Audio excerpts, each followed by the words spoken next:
Connecting, it says. There we go.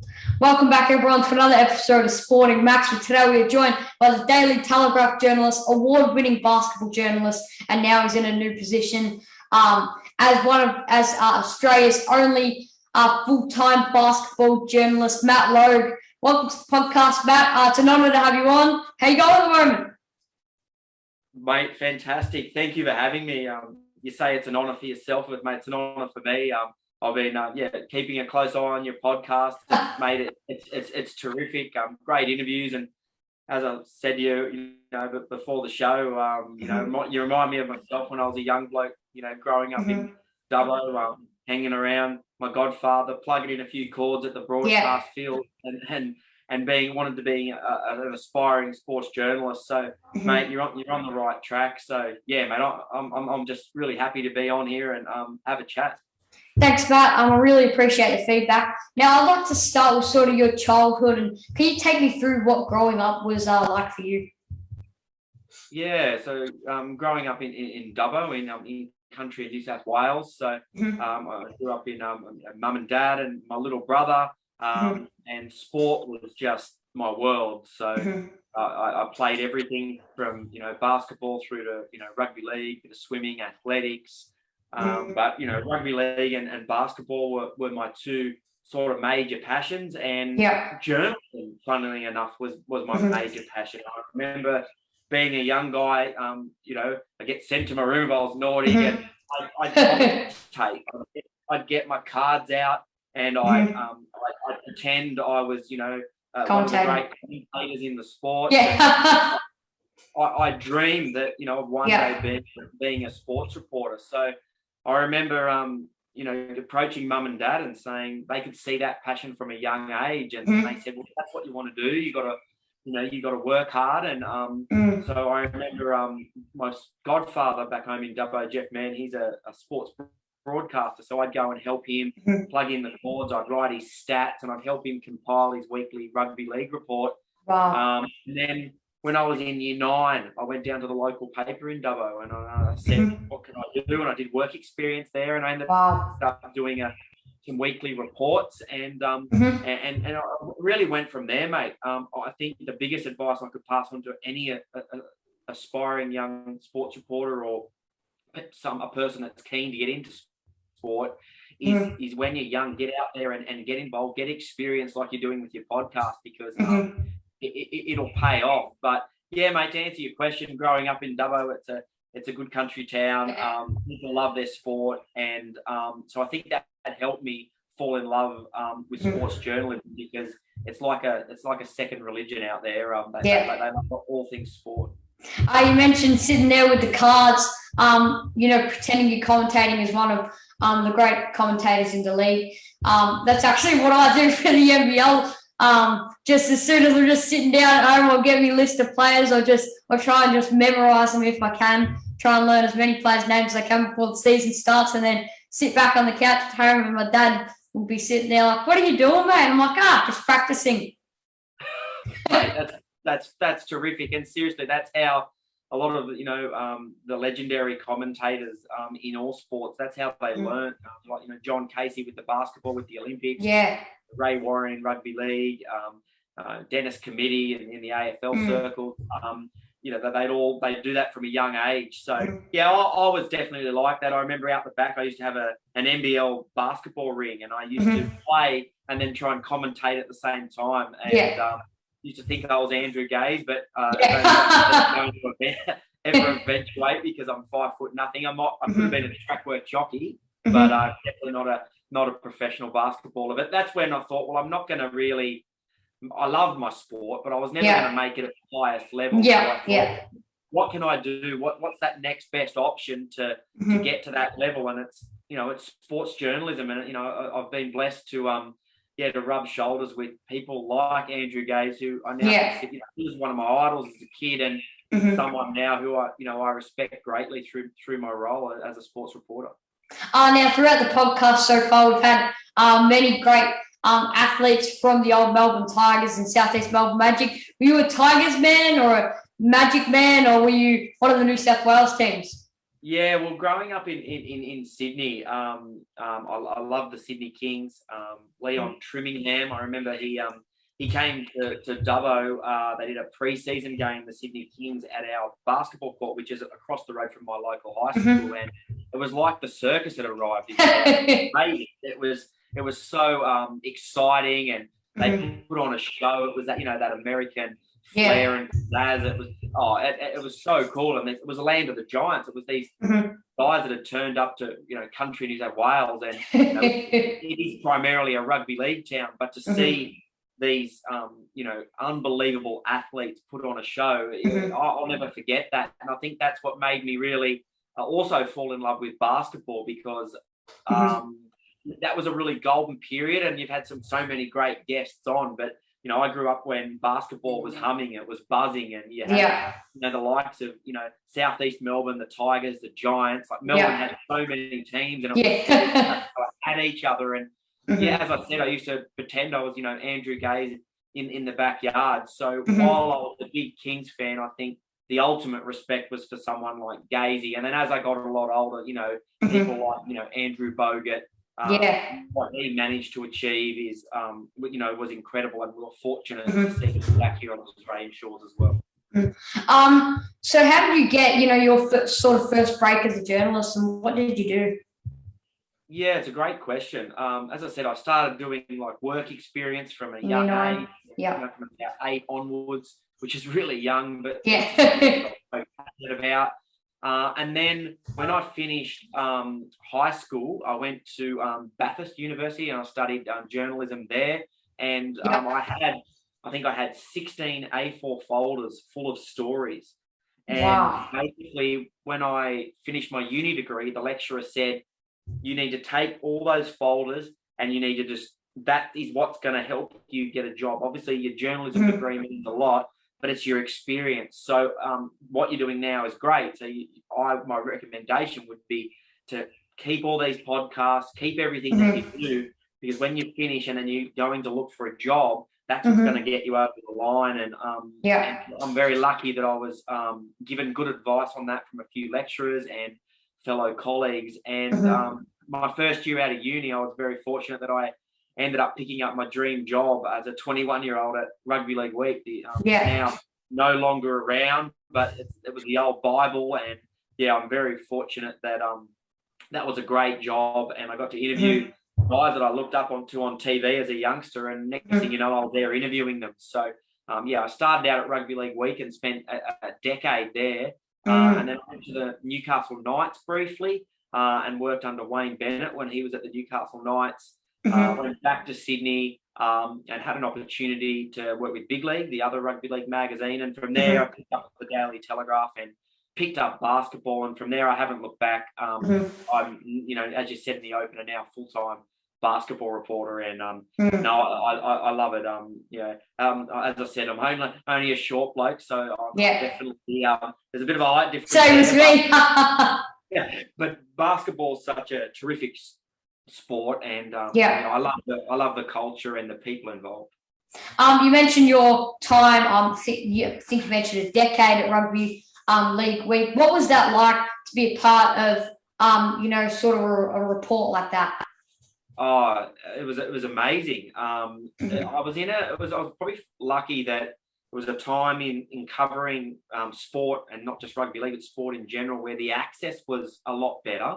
So you could get access to the dressing room, and I remember sitting down next to the players, and you could build a relationship. Whereas now, and particularly in the AFL and the NRL, the access to the sheds is not as common. They're shut off, and it's harder for young journos to build relationships. And I feel for young journos, because to me that's the core of journalism, is building relationships and having the player trust you so you can tell their story. Where now I feel there's a little bit of a disconnect, but my memories are fantastic. I've covered grand finals, state of origins.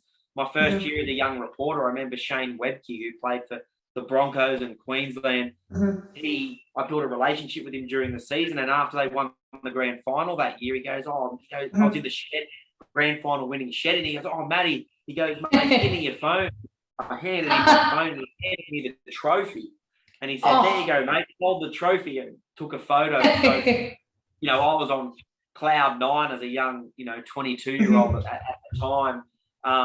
But, you know, there's a steep learning curve. You learn your craft. You learn, you make mistakes. You learn how to write, how to become, what's the story, how to become a journalist. And, you know, and that's an art. And I think my 10 years at Rugby League Week really helped me to get to where I am today in terms of building those fundamentals. And it's a great learning place. And it's produced some of the, you know, the great journalists in this country, including David Middleton, the great stat man in rugby league, who is now, you know, well known in Channel 9 circles as well. I want to touch on, like you mentioned before, your one season at the Newcastle Knights, working with Wayne Bennett as a senior journalist. You know, how did you find that experience? Oh, it was incredible, mate. Like, it was so good. Like, Wayne Bennett doesn't give too much away in press conferences. He's very quiet. He knows how to play the media, but behind the scenes, he's very funny. He's very caring, and that's why players tend to want to play for him. And I remember before I joined the Knights, I was working for League Week, and I was out at Parramatta Stadium, and it was the Eels up against the Knights, and I was in the Knights sheds after the game interviewing, I think, Tamana Tahu at the time. And I remember Wayne Bennett just walked up, and he goes, hello, and he goes, where do you live? And I was sort of taken back. I was like, the great. You're talking to me. Yeah, you're talking to me. Like, you know, I said, at the time I was, you know, Mona Vale on Sydney's Northern Beaches, and he said, well, I'm going to the city to my hotel because I'm going back to Brisbane tomorrow. This was on a Saturday or a Sunday to see his family. He goes, do you think you can give me a lift? Righto, no worries. Like, you know, more than happy to give you a lift, Wayne. At the time, for your context, Max, I was a Newcastle Knights tragic. I had a little car with Newcastle Knights seat covers. So I said, mate, I'm more than happy to drive you to Dubbo if you like. I said, but on one condition, mate, I better let you know, I've got Newcastle Knights seat covers, bit of a tragic. And he looked at me and smiled and goes, mate, that's all good. No worries. Like, anyway, at the time I was coaching a junior rugby league team in Mona Vale here in Sydney. So my car, we had junior league kit on the back seat. There was newspapers everywhere. There was a bonfire. And I'm like, geez, like, it was a bit embarrassing. Anyway, Wayne gets to the car and he looks and he pauses and he goes, looks like you live in your car, young fella. So it was one of those moments, but we then spent, you know, the next 40 minutes in the car driving Wayne Bennett to the city, and it was all off the record, but we did speak a lot about his motivations as being a coach, and he was giving me tips for my little junior league team at the time. So, you know, that was incredible. It's a long-winded story, but it has a point, because when I got to the Knights, I had that relationship with Wayne. I remember seeing him the week after the car trip, and he said to me, how did your kids go? And I told him, I said, mate, I said, we went down to the beach and Wayne Bennett said that this is how we got to tackle. And the little kid's eyes lit up. And then Wayne, telling the story, Wayne's eyes lit up. He was so, engaged about it. But I remember my first day at the Knights, I'm sitting at my desk and Wayne Bennett walks past. And says, you're working for us now. He just smiles at me and keeps walking. So, you know, he's a character. But I did get to see how he operates when Alex McKinnon got injured in Melbourne against the Storm. And obviously that was a serious injury, and he's now, you know, in a wheelchair. And the way that Wayne Bennett cared about Alex and the way that he put football second to Alex's welfare, there's a reason why Wayne Bennett is so successful. So what was that like to sit down with Wayne in the car for, you know, like you mentioned, 40 minutes, and, you know, hear his story and his motivations? Oh, yeah, it was amazing. Like, it was, I was sort of had to pinch myself moment. Like, I was a bit like, is this really happening? But because I'd always like sort of idolised or respected Wayne Bennett for what he'd achieved as a coach. And so, we as I said, he was giving me some little tips with the kids, with the coaching. But it was just really fascinating to sit in, really hear him talk about what motivates him, and why he wants to be a coach, and why he wants to help young men become not only better players but better people. So that's something that, you know, when Wayne retires, I might bring that story out. A bit of a laugh, but yeah, no, it was certainly an honour to work under Wayne at the Knights and get to see a different side to how the media works. Like in Clubland, you know, they've got a different role to play than a journalist. Like a journalist, my job is to find the story, but in Clubland, you know, their job is to protect the players and to sell the narrative in a different way. So, you know, Yeah. it was a good experience. So like you mentioned, as a journalist, you know, how do you find that when you're working for a club and you have to write articles in which you're not critical of the club which you work at? Yeah, that was really challenging. I found that really difficult, Max. It was, you know, I'd been a journalist, as I said, for 10 years at Rugby League Week. So then to go into Clubland and for it to be different, it's PR, essentially. So you're not necessarily telling the whole truth. And, you know, I found that hard. But I certainly don't regret going there because it was, you know, it was an awesome experience. And I think if you can add as many different opportunities to your resume, then it's not going to hurt you. And as I said, I got to sort of see how Wayne Bennett operated behind closed doors. I got to see how the players and the effort that goes into preparing to become a professional athlete. It's full on. And you know, my utmost respect. I remember they got me to do a story on their preseason training, and I actually did the sand dunes with the Newcastle Knights. Seriously, like I like my fitness, but I had nothing. Like, you know, so I think those insights have helped me become a better reporter because I'd like to think that I understand how a player thinks because I've been there and seen what they have to go through. Yeah. I was reading, I think it was Ron Barassi's one of his old books, and he said, and there was, I think it was John Power, a journalist, and he said, look, he goes, I didn't want to come into the club for a year at North Melbourne as just a journalist and follow every play. He goes, while they were all training, I was taking notes while I was running laps of the oval, you know. He goes, I had a little notepad and pen with me as I'm running. He goes, because I don't want them to think, you know, I'm just some, you know, journalist who's just coming for a year and then going to take off. Yeah, and that's the balance, I suppose. And the other hard part to it is, and I think is that, as I said, the relationship between players and journalists now is not necessarily what it used to. Like we're talking about, you know, in Ron's day, where, like, you know, for example, you know, journalists would be in the shed. They'd be everywhere. There were journalists in the shower. Yeah. You know, so like it's just a different, and you had tours and players would go on tours with journalists, and they get a relationship. They'd have a beer together, like. And now it's almost forbidden.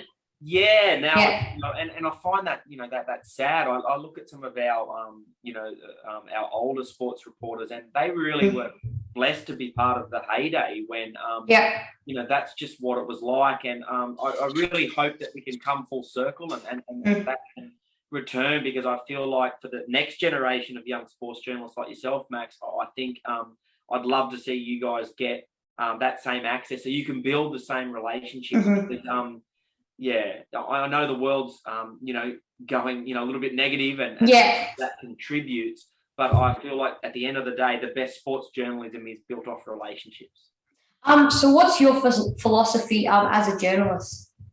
I think it's to tell people something that they don't know. I think that's the utmost thing. I think if you can tell people, you know, information that they can't get anywhere else, so take the fan behind closed doors. So tell them about, well, what is it like to be inside of a club, or what's it like, you know, the Ben Simmons trade situation at the moment. So, you know, I've had a good chat with Andrew Bogut, and I got him to detail, like, well, how do trades work, and how did you deal with trades when you were in the NBA? So really give people something that they can't get anywhere else. And that's relatable. Yeah, that's relatable as well. And I think, other than that, I think, mate, that the key to journalism, as I said, is relationships and building respect. And I think if the public can see that, you know, you're fair and you're balanced, on top of, you know, writing the hard stuff when you've got to write it, then I think you'll have respect. So it's just telling people new information and definitely and being balanced. I think that's the key. I'm pretty sure you got into radio, and sort of how did you get into radio with the ABC? commentating NRL matches, which, obviously led to being co-host of the two halves on the radio and a regular rugby league analyst. Yeah, I've always loved radio. It's like I love TV, but the best thing about radio, Max, is you can just go do the interview from bed in the morning if you have to. But I really enjoy radio. I think it's immediate.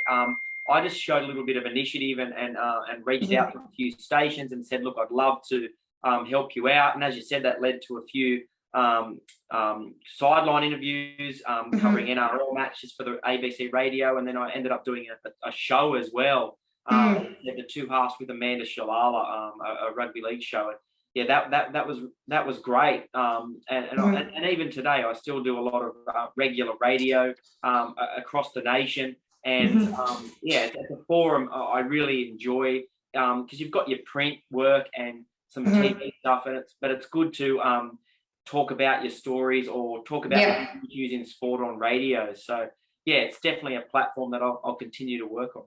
So how do you find that difference between radio and a TV set? Yeah, it's a great point. I guess with TV, you've got images, so you've got images to help tell the story. Where with radio, you've got to paint the picture. So it's like a good feature story, I suppose. Yeah. You've got to set the scene and give the reader a sense of what's happening. So it's the same on radio. You've got to, they can't see the pictures, or they were not there with Andrew Bogut in the sheds after the game. So tell them what it was like. And that's what I love about radio. And I love how immediate it is. I think that's really cool. So if there's a big breaking story, we can jump on radio and we can talk about it. And I think that's cool. That'd be the biggest difference is, obviously the images. Yeah. Now you've been working with the Daily Telegraph for 7 years now, writing and reporting. What's the most challenging part about working for a newspaper? I'd say the daily demands. I'd say just the news cycle these days. It never ends. It's insane. Yeah. Yeah, it's insane. So like, if you never stop, you're always thinking about the next angle. I remember when, like, say, I was at Rugby League Week, you'd be on a weekly, so you'd have one big week a week that you'd have to do all your stories. Where that's every day. And I think the way the media's changed, Max, with technology. The news cycle's ramped up even more. So back in the day, the journalists could probably sit on a back page story and run in the paper and it'd be fine. But these days, the amount of stories that get gazumped because social media or someone on Twitter's heard something and the next thing you know, it goes up. So it's a big challenge. And I think, that's definitely the hardest part because you just can't switch off. You've constantly got to be thinking about, well, what's the next story? So have you ever found yourself in a situation where, there might be a news report that you have to immediately, write about, and then before someone else or, maybe a bigger name or profile company, maybe like the Herald Sun, gets their hands on it and then gets it out? Oh, yeah. So sometimes the amount of times, like I've had a story and I'm ready to go with it, it's a breaking story, and then, for example, another journalist may get the same story, and then they go before you. That's the nature of breaking news, and it's tough because on one end you've got your relationships and they trust you, and then word spreads quickly. Like nothing is a secret, and it doesn't stay a secret for very long. So it evolves quickly, and then someone else can come in and get it. And it's frustrating, but I guess it's one story, and you get annoyed for a couple of minutes, and then you move on. But it's definitely a challenge, and I think the biggest example I can think of is I remember when Andrew Gaze, was at the Kings, and he there was talk that he may leave the Kings to go back to Melbourne, and the biggest challenge is you've got the story, and it's that mad rush. Get it up before everyone else, that it's starting to leak out, and it's definitely frantic, but it's enjoyable because it's a bit of a rush.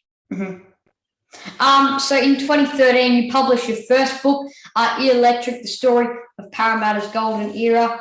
What was the experience of writing a book for the first time like?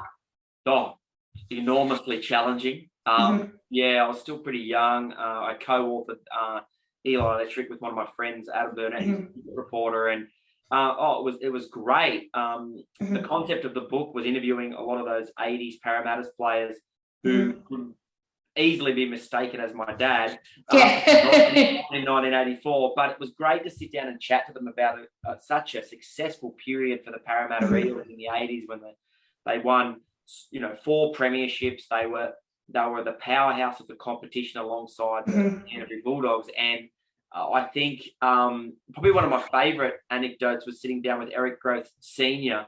and talking about he was such a great player, a big winger, and he's very powerful, but he's a little bit lazy at training. He told me one day that they did this big road run, but what he tried to do is at the start of the road run, he'd hide under a car and just wait there for the road run to finish. And at the end, he'd get out and he'd get a bit of water and throw the water over his face. Yeah. Look, he was sweaty. Unfortunately, the great Jack Gibson, who was the master coach of the Eels in the 80s, he was watching Eric the whole time. At the end, he said, "Oh, how did your run go, Eric?" He said, "Oh, pretty good. Yeah, mate, you're going, I'm sweating." He goes, "Eric, don't lie to me, mate. I saw you hiding." So it was a different time. So it was really cool to write a book about one of Australian sport's most successful teams. Yeah. The characters behind that, and when life was so different in the 80s, like now AFL and NRL players and basketballers, it's a struggle to go out in the public without, someone potentially taking a photo or them, perceiving something to be them doing something wrong. Whereas back in the day, the 80s, the NRL and the AFL players and athletes in all sports, they were coexisting with the fans. They were going to Cold Chisel concerts together. So it was, I think I really found that interesting. And but the process in writing a book for the first time was a lot of hard work. It's full on, but it's rewarding at the end, because I never thought in a million years I would write a book as a young guy your age, and to now have written 3. It's something that I'm very, very proud about. In February 2019, you won the NBL's Best News Story Award for reporting the Sydney Kings' interest in star Boomers player, now unfortunately retired, Andrew Bogut. How did it feel to be recognised for, breaking this story?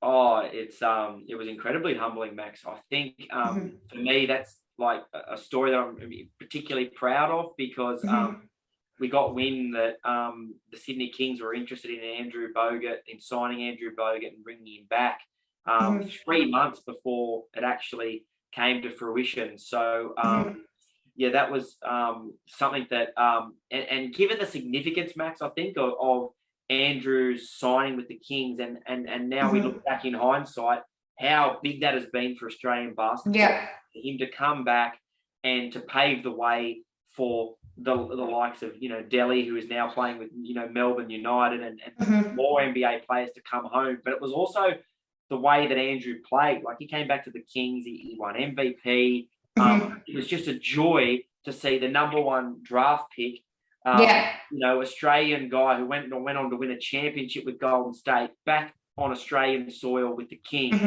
And the way that Andrew plays basketball, it's basketball beauty. Like, I love how he gets the ball in the post. He's got he's got it up like a ping pong ball, and his vision, and he's passing for a big man.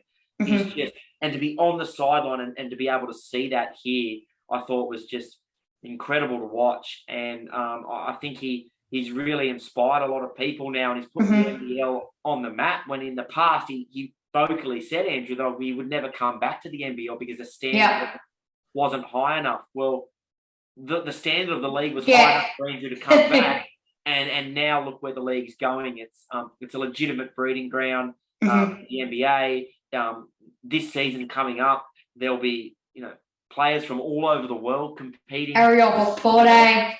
Yeah, he's going. It's super exciting talent. So, to answer your question, incredibly humbling, and that's I think that's a story I'll look back on as one that I'm particularly proud of. So, when it comes to your vision of what you see in a guy like Andrew Bogut compared to, up-and-coming star Jock Glendale? How do you compare those two guys, and what do you think Jock can do in the NBA? Yeah, I'm super excited for Jock. I think it's an opportunity. I think San Antonio is a good fit for him. He's getting limited minutes so far. Yeah. But I think, Greg Popovich traditionally doesn't play rookies or NBA rookies much time. So I think Jock's got the right characteristics. He's a hard worker, like a lot of the Aussie NBA guys. That's a common trait. And I think that system under Popovich, I think he'll excel. He'll be patient. He'll know he'll have to bide his time. And like we saw the other day, Max, I think he was on there for 5 minutes and he had 10 points. 10 points, yeah. Minutes, a great stat line, the first time since, I think, Bobby Marks for the Spurs in 95. So that's going back a long time. So to answer your question around Jock's characteristics are similar to Andrew in the sense that the work ethic and the big man that can stretch the floor. Where Jock will need to improve will be his passing. I feel like Andrew's passing that's what made him just so I think the other side of Jock's game is Jock's a better shooter. It wasn't Andrew's game though. But I think the fact that Jock has got that knockdown three in his game is a huge weapon. And I think that's going to hold him in good stead. I think he's got the defence. He's got the right attitude. The biggest factor will probably just be his ability to get other people involved in the game. And I think that's what made Andrew Bogut one of the great Australian players. So how do you think Melbourne United are going to go this season with that hole and void left by Jock Glendale? Oh, no doubt it'll be a challenge because, Jock was, in my opinion, should have won the MVP last year. I think Bryce Cotton, look, whatever Bryce Cotton's at the Perth Wildcats, they're going to be the team to beat, let's be honest. Yeah. He's so good. But Jock was sensational last year. So they'll miss him, United, but I feel like they've loaded up well. You mentioned that, their young next star, German next star. I think he will be a real find. Matthew Dellavedova comes in. Brad Newley comes in. Caleb Agata. Yeah, they've still got a core base of, I think, 6 players that were there last year. Yeah. And while Delhi, I don't think Delhi's going to be known for his points. Yeah. But I think I'll be very surprised if he doesn't set an NBL assist record. I think he's going to make others better, and that's Delhi's game. I think he was a little bit underdone at the Olympics, coming off those concussion and not playing much in the NBA. But what Delhi is, he's a winner. And from having early conversations with people at Melbourne United, including Coach Dean Vickerman, Delhi is so thorough. So behind the scenes, they reckon he's like a scientist. He literally breaks down everything that they do at training. His expectation and demands on the players and the coaching staff is through the roof. So you certainly won't see Melbourne United slip in the standard stakes. My biggest question will be is whether they've got that difference maker like Glendale when they need it most, and also an age factor. They do have, despite some youth, they do have some guys that are at the back end of their career, and can they do it again? But I cannot doubt them because Dean Vickerman is such a good coach. Yeah. I heard, like you mentioned, Dean Vickerman on Liam Santa Maria's The Huddle podcast for the NBL saying they've sort of given Delhi the freedom to, take the opportunities to score when he can get it. We want you to be a defensive guy, but we have also got those defensive aspects in the team. So if you can score for us, that's amazing. But, they're so stacked like they were last season at both ends of the floor that whatever Delhi can put together for them is just going to be amazing. Yeah, I think you're right, man. I think that's the right focus with Delhi because I think he'll be better than the Olympics, though, and I think he'll get more scoring opportunities in the NBL and more freedom. And as you said, United will allow that. But the strength of Delhi's game is his ability to make others better. Yeah, he's passing, and I think, as you said, United are quite loaded. They've got a lot of depth, and whenever you've got a bloke like Chris Golding there, then I just think, Delhi is going to get him in space and make him better. He's going to find Barlow for deep three, and I'm really looking forward to seeing how Delhi gets those connections with his teammates going. So I think, United will know what to do. Vickerman will know what to do. And whatever people up here in Sydney doubt United and say that they can't do it, I just think they just love it down your neck of the woods. I think they'll laugh and just go, oh, it's all good. We'll just win games. So also in 2019, you then published a book, Hoop Dreams Down Under, a fantastic book where you interview Australian basketball legends, Shane Heal, Ben Simmons, Bainesy, Aaron Baines, Paddy Mills. We saw what he did at the Olympics, Andrew Bogut, like we mentioned before, Lauren Jackson, Chris Anstey, Andrew Gaze, those two we've actually had on the podcast, and Mark Bradkey, plus a heap of other superstar names. Can you take me through these interviews and what it's like from your perspective? Oh, it was amazing experience to put together the book. It was something that I was really passionate about because having covered a lot of these guys, I thought, wow, these stories are amazing. Like these guys are so inspirational. How can I galvanize all this and put it all together so we can have it as something that is a permanent reminder for people? Obviously, the book comes to mind. So it's something that I approached the publishers about, and initially they were a little bit, AFL and rugby league are the only sports that sell. And I said, I promise you, basketball will sell. And they eventually came around, and I got to go down to Melbourne. I interviewed players from all over the phone. I did countless interviews and was able to put together a book, as you say. And some of the stories that came out of that, Max, were fantastic. And I guess the biggest aim of the book that I wanted was to inspire the next generation like yourself. I wanted young people to see this collection of Australians and what they've done on the international stage, how they've got there. People like Delhi, who grew up and was told, like, you're not going to make it. You're too small. You're too slow. It's not going to happen. And Delhi went, well, you watch me show you. And for him to do that from regional Victoria and now be an NBA champion and live out his dreams, I think that's fantastic. So that's what I wanted Hoop Dreams Down Under to encapsulate is how well Australians have done to make it to the NBA. And I think that's highlighted in my in my opening of the book, where I talk about draft night for Andrew Bogut. And, one of my mates being there at draft night, all decked out in his green and gold. And when Andrew Bogut's name's read out, #1 draft pick, he stands up, he waves and says, go Australia, go Andrew Bogut. And he hears this voice in the background, and the voice says, sit down. And he goes, what do you mean, mate? This is a great moment. Like, how good's this? And the American voice says, no, sit down. This is America. My mate turned around to him and said, no. We're Aussies and we're here to take over. And I think that cheekiness and that fighting spirit and that work ethic is resonated through all the stories in the book, from Andrew Gaze to Paddy Mills to Joe Ingles to Aaron Baines. They've all worked incredibly hard to get there. But more importantly, I think they're great role models for people. They're genuine role models because they're also good people. And I think you see that, as you mentioned, like what Paddy Mills was able to do at the Olympics on the court, amazing. And we'll go down to folklore, but it's also what Paddy does off the court with his work in the Indigenous community, his work in the community in general. And I think there's a reason why. I think if Paddy Mills went for PM at the moment, Max, I think he'd be a big in season 2019-20, you once again won the NBL's Best Coverage Award for your weekly column, The Logue Down. Can you take me inside this article and what you'd like to write about in this article? Yeah, so the Logdown is something that was a little bit of a play on words to start with, the lowdown. Like that's the Logdown,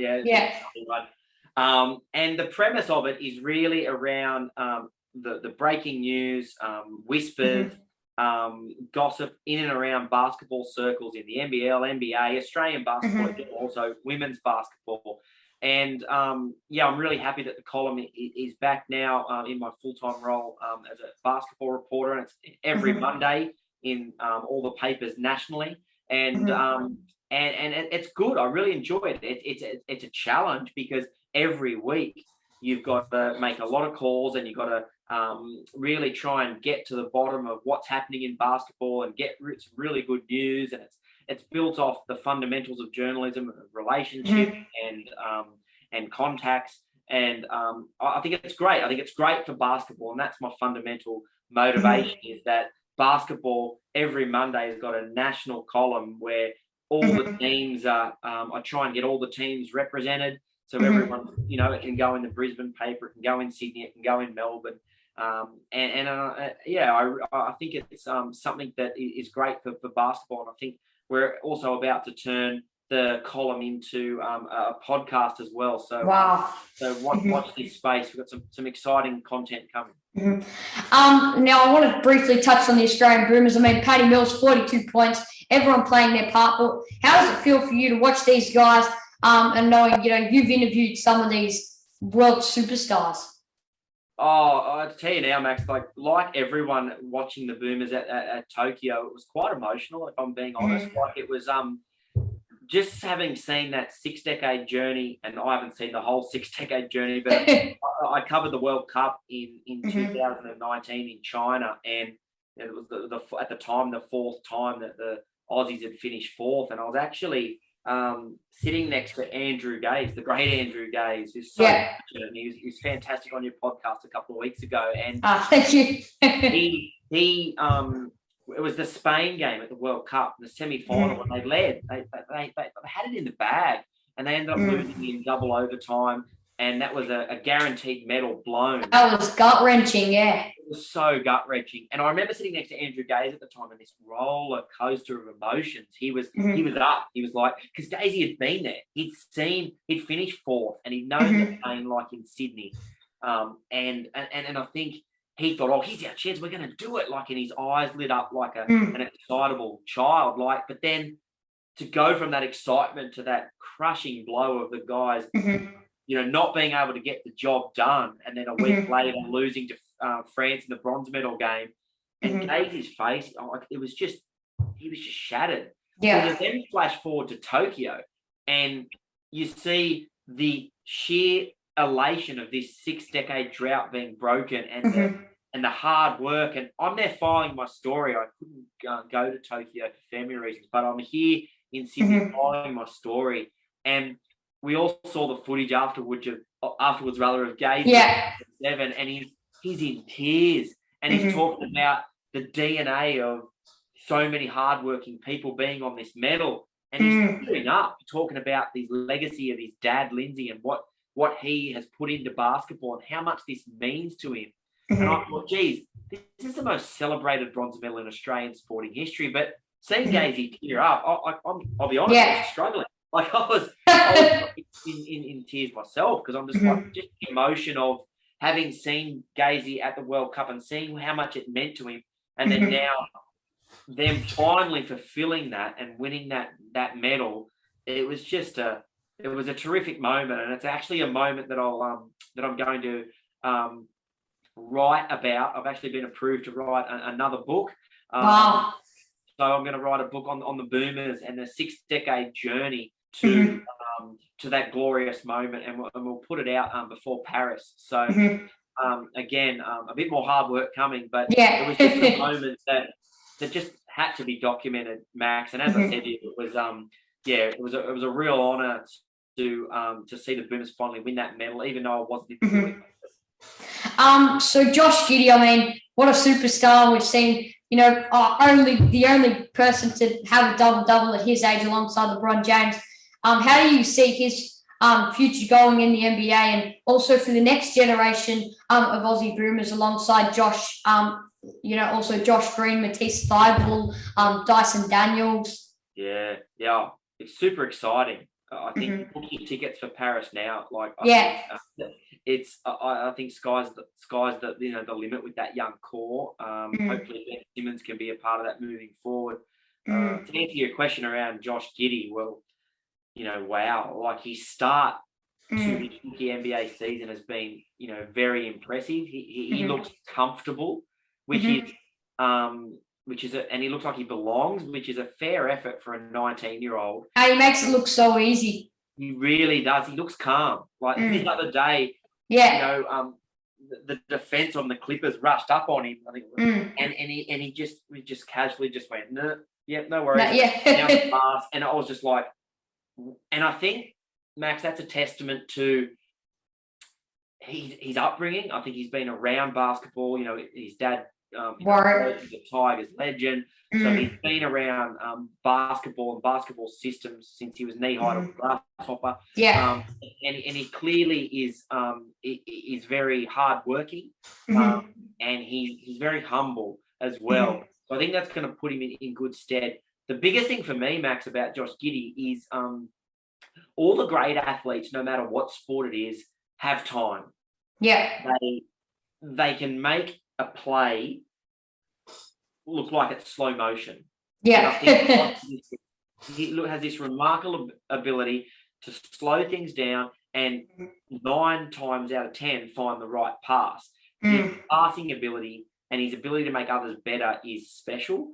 And I think his scoring will come. He's 19. Yeah. But what he's been able to do, and looking at the stats after his first 5 games, he's second all-time Aussie. Yeah. He's had more points and assists than Andrew Bogut did in his first 5 NBA games as a number 1 draft pick with the Bucks.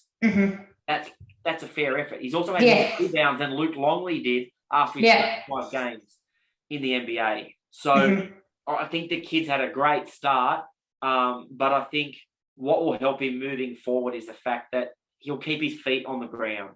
The NBA, the bright lights, the big money, the Lamborghinis. We've all seen how LaMelo Ball handles himself. I don't think that'll be Josh. I think people around will bring him back down to earth pretty quickly. And because there will be challenges. Defenses will work him out. But, super exciting. It's so good. I can't wait to see him. I think he'll be the future of Australian basketball. He really will be. I think we will be talking about him in the same sense as he'll be the future Joe Ingles. Yeah. He will just be so loved and revered by the Australian public. I just wish him all the best. So Joe Ingles, end of his career, do you think he's coming back to Melbourne, yes or no? Oh, good question. Buzz, I'll go yes. I think I'd like to see it. I think he will. If he comes back, he will come to Melbourne. And I think that it'll be great to see. Phoenix or United? Go Phoenix. Adelaide fans will be filthy though, Max, because they miss out on him as a youngster with a botched contract, and I think they'll want him to go back there. But I think with the family in Melbourne, it wouldn't surprise me if he played for a Melbourne team. But exciting times if we can get Joe Ingles back, in the NBL. But I think he's got a little bit to go. His career's just gone like that. He just gets better and better. And I think Utah are a big chance this year. I really do. I think they'll go well during the regular season. Their challenge is to prove they can win in the postseason. But they've definitely got the pieces. So what about what was I going to say? That's all right. I just had a complete mind blank. Oh. You can edit that one. Yeah, I'll edit this one. Hang on, give me a minute and it'll come back to me. That's all right.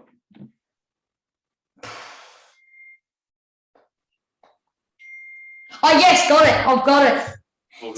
So when someone like Dante Exum, when he's had a fair few injuries over his career, sort of his NBA career is slowing down a bit, but then he's clearly from his Tokyo performance going to get a contract towards the back end of this NBA season, I'm sure of it. But do you think he will end up coming back to Southeast Melbourne as, he's a part owner? Yeah, it's an interesting story. I think I agree with you, Max. I think Dante Exum, based off that Olympic performance, he was sensational for the Bogut. He was particularly impressive in the bronze medal game against Slovenia. I thought he was next level, and I think it's a shame that the Rockets waived him. They've gone in a different direction. I potentially think they may regret that, because I think Dante, he was primed and ready to perform. As I said, he's had a lot of injuries. He hasn't played much basketball throughout his NBA career because of so many setbacks. But at his best, he's got so much ability, and I I agree with you. I think he will pick up a contract, potentially a veteran contract, but at the moment, he's not, the NBA season's going, Max, and he's just sitting there and he's not playing. So, look, my understanding is I reached out to the Phoenix. They said, look, if he wants to come back, we'll accommodate.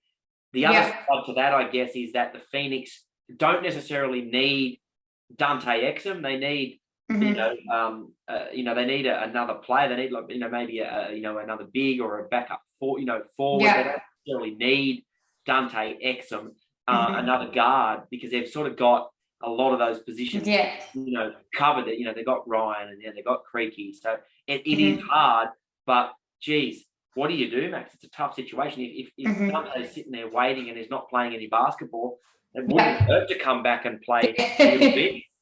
Get his feet under the ground, play some basketball, stay fit, and then similar to what Andrew Bogut did, go back to the NBA when he can pick up a deal. So yeah, I'd like to see him return. Whether or not it happens or not is another story. So if you could speak to anyone in the world, who would it be? Wow, that is a great question. Athlete wise, I would probably say Kevin Garnett. I'm actually a massive Celtics fan. I can say that on here without any bias. And they're struggling at the moment, so I'm a bit not happy about that. But but I remember a couple of years ago I got to interview Paul Pierce, and that was like the truth. I was like, oh, this is amazing. And we sat down and had a chat, and I thought that was pretty incredible. But what I love about KG is the defensive mindset. And I think that's what I love about Andrew Bogut as well, the way Bogut's played in his blocks and presence in the paint, and KG particularly, like he was just so energetic and you get the Garden crowd pumped up. So yeah, I'd love to chat to Kevin Garnett and love to chat to him about some of it, the rivalries, with the Lakers, because I suppose I was really blessed. I got to interview the Kobe Bryant a couple of years before he tragically passed, and I'd have to put him at the top, probably, Matt. He was just incredible to interview. A guy that can speak multiple languages. He's just so knowledgeable, and you listen to him speak, and he's just so smart. It's just I think Kevin Garnett, but I'd have to put, of my all-time favourite interviews would have to be Kobe. No, MJ. Oh, MJ, actually, geez, there's so many, mate. I know. It is difficult, but yeah, MJ would be incredible. And I thought The Last Dance with was amazing. And the stuff around Luke Longley post Luke's documentary as well, like that was great. But yeah, okay, I'll go MJ and Kobe up, and I'm in third. So what about out of basketball wise? Who would you like to speak to? Yeah, I think there are a number of guys that I'd like to speak to at length. I think one of my favourite interviews in the NBL was Jayshawn Tate when he was at the Sydney Kings, now at the Houston Rockets, and he opened up about losing his mum at a young age, and that was really, I love to tell stories about the human side to these guys. I think giving people a background to the face so they can relate. Like, these guys are just humans like you and I, and they get paid to play professional sport, but they've all got fascinating stories. So maybe the Maker brothers at the Sydney Kings this year, to their journey from being immigrants and being and making it in basketball is just an incredible story. So I think stories like that, mate, I think I'd like to speak to those guys. But even someone like Ryan Brokoff, like a guy from that has made it at the highest level, but then faced the challenges of being cut in the NBA and now coming back to the NBL and trying to rebuild his career again and fending off injury, and I like those stories as well. So I mean, that's a great thing about the NBL and Australian basketball. There's so many good stories. So take your pick, really. One sort of last funny questions. Tomato sauce in the fridge or cupboard? In the I put it in the fridge and the missus gets filthy. So I'm with you on that one. I go fridge too. Yeah, I mate, 100% fridge. Yeah, fridge. It doesn't last long. Yeah. What would be your best advice to anyone who wants to be a journalist and be in sports media, be successful like yourself? Oh, man, it's humbling. I'd say work hard and don't be afraid to fail. It's going to happen, but that's how you learn. Definitely work hard. Your work ethic's the key. All right, thanks, Matt, for coming on today and setting aside, an hour or so of your time. It's been an honour, a privilege, and an absolute pleasure, to have you come on the podcast and share your incredible story. Oh, no, I really appreciate it, Max. And, mate, it's equally an honour for myself. Really inspiring stuff, what you're doing, mate. Keep it up, and I can't wait to see you, mate. You'll be on the airways and the TV and the newspapers before we know it. So keep up the good work. Thanks, Matt. I really appreciate it, and thanks for the feedback. Pleasure. Thank you for having me.